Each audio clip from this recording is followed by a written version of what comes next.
पहलगाम हल्ल्यातून पाकिस्तानला clean chit देण्याचा काँग्रेसचा प्रयत्न, अमित शहांचा लोकसभेमध्ये गंभीर आरोप, तर 3 दहशतवाद्यांना यमसदनी पाठवल्याचाही दावा. भारत पाकिस्तान क्रिकेट सामन्याला ठाकरेंच्या शिवसेनेचा विरोध, अमित शहांचे पुत्र आयसीसीचे अध्यक्ष असताना भारत पाक सामना होणं हा देशाचा अपमान, शहांविरोधात कोर्ट मार्शल झाला पाहिजे, राऊतांचा हल्लाबोल. अजित पवारांकडून कृषी मंत्री माणिकराव कोकाटेंच्या खाते बदलाचे स्पष्ट संकेत, तुमच्यामुळे सरकारची बदनामी, आता माफ करणार नाही, अजितदादांनी टोचले कोकाटेंचे कान. अजित पवारांच्या उपस्थितीमध्ये संध्याकाळी वांद्र्यातील ताज हॉटेलमध्ये आमदारांची बैठक, राष्ट्रवादीच्या गोटामध्ये मोठ्या घडामोडींना वेग, मंत्रिमंडळ खांदेपालटाची शक्यता. खडसे कुटुंबियांवरती पोलिसांची पाळत, रोहिणी खडसेंचा गंभीर आरोप, सिव्हिल ड्रेसमधील पोलिसांना रोहिणी खडसेंनी विचारला जाब, तर माझ्या जावयालाही पाळत ठेवून खोट्या कारवाईत अडकवलं, एकनाथ खडसेंचा आरोप. माझे जावई प्रांजल खेवळकरांच्या मेडिकल अहवालामध्ये छेडछाड केली जाऊ शकते, अहवाल बदलण्यासाठीच पुणे पोलीस आणि ससून हॉस्पिटल बदनाम, एकनाथ खडसेंचा गंभीर आरोप. लाडकी बहीण योजनेमध्ये 4,800 कोटींचा घोटाळा, सुप्रिया सुळेंचा आरोप, महायुती सरकारनं लाडक्या बहिणींचे पैसेही खाल्ले, एसआयटी चौकशी करा, सुळेंची मागणी.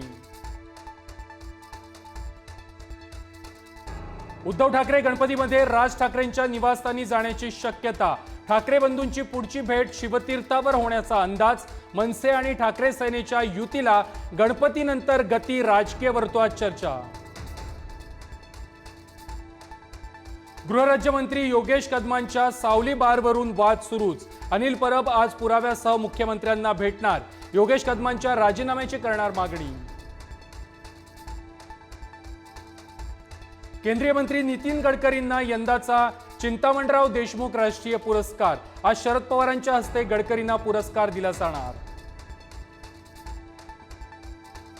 परभणीमध्ये काँग्रेसला मोठा धक्का, माजी आमदार आणि जिल्हाध्यक्ष सुरेश वरपुडकर आज भाजपमध्ये प्रवेश करणार, शेकडो कार्यकर्ते पक्षप्रवेशासाठी मुंबईत.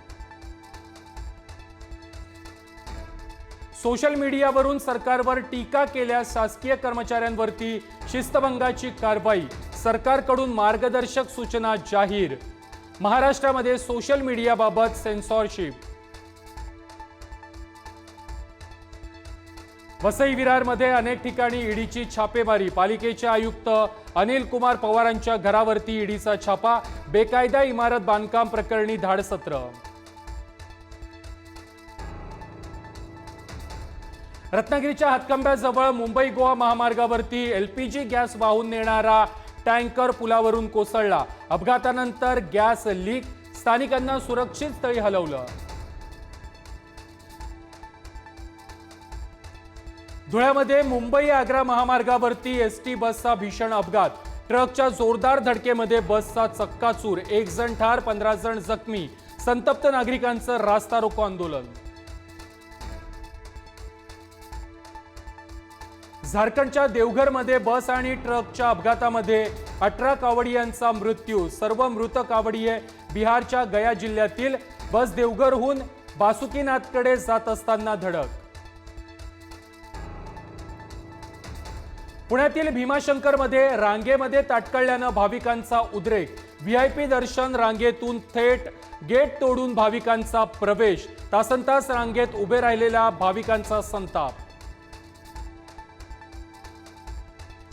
सांगलीच्या शिराळ्यामध्ये आज जिवंत नागासह नागपंचमी साजरी, अटी शर्तींसह नागपंचमी साजरी करण्यास परवानगी, शिराळ्यामध्ये आनंदाचं वातावरण.